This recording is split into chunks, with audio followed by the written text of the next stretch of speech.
Bonjour à tous, aujourd'hui j'ai décidé de vous parler d'une de mes plantes préférées, le brugmansia. Le voici, on le surnomme aussi trompette des anges ou à tort parfois datura. Il faut savoir que le brugmansia a la fleur qui pend, alors que le datura, lui, a la fleur qui monte. Et le datura, on le retrouve plutôt sur les délaissés, dans les fossés, dans les champs. C'est une petite plante, pas très grande, et qui a de beaucoup plus petites fleurs, blanches la plupart du temps, qui montent en l'air. On trouve aussi des daturas ornementaux. Je vous laisse regarder sur internet, vous allez découvrir une variété très intéressante. Notre brugmansia, eh bien souvent on le cultive en pot parce que c'est une plante qui gèle, elle ne résiste pas aux températures inférieures à 0 degré. Mais ici sur la côte atlantique ou encore mieux sur la côte méditerranéenne, on peut le cultiver quand même en pleine terre comme celui-ci. Celui-ci est sabré chaque année à ras sol, on lui met de la paille, ensuite on le recouvre d'une bâche plastique pour éviter l'humidité et cette isolation de paille et bâche plastique va lui permettre de résister entre -5 et -7 degrés. Pour ce qui est de sa culture, pour bien le réussir, il faut surtout l'arroser. Arroser copieusement l'été s'il est en pleine terre et arroser régulièrement s'il est en pot et surtout lui mettre une soucoupe ou alors si c'est un cache-pot, faire un trou sur le côté du pot. Cela créera une réserve d'eau à l'intérieur du pot. Ensuite, eh bien, il aime beaucoup manger, donc n'hésitez pas à lui mettre un engrais à tomate. C'est l'engrais qu'il préfère pour pousser généreusement et fleurir durant tout l'été et l'automne. Et cette floraison d'ailleurs, vous remarquerez que lorsqu'il pousse de façon assez rectiligne, eh bien à un moment donné, il se met à faire une fourche. Eh bien c'est le signal au moment où il va faire ses premières fleurs. Ensuite, eh bien, ce coup de cœur, eh bien, il est surtout lié à la floraison qui est très parfumée. Alors très parfumée, mais pas vraiment le jour. C'est une plante qui est parfumée la nuit.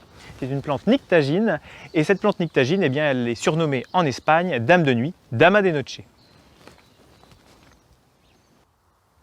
On se retrouve dans la serre pour parler multiplication, parce que le brugmansia a une particularité, il se bouture très bien.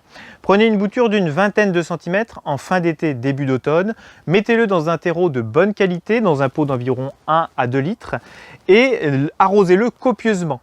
Durant tout l'hiver, chez vous, dans la maison, au chaud et dans une situation très lumineuse, eh bien, vous allez pouvoir le faire pousser. Et lorsque les gelées ne seront plus à craindre, environ à la mi-mai, vous pourrez le cultiver dans un pot un peu plus grand dehors ou carrément en pleine terre.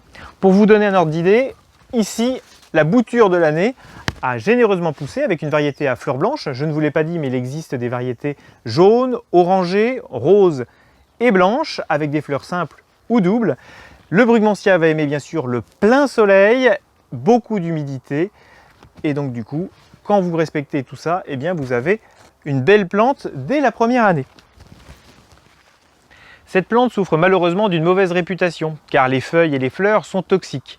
On la trouve de moins en moins dans les villes et dans les jardineries, tout simplement parce que les gens n'osent plus la cultiver à cause de sa toxicité.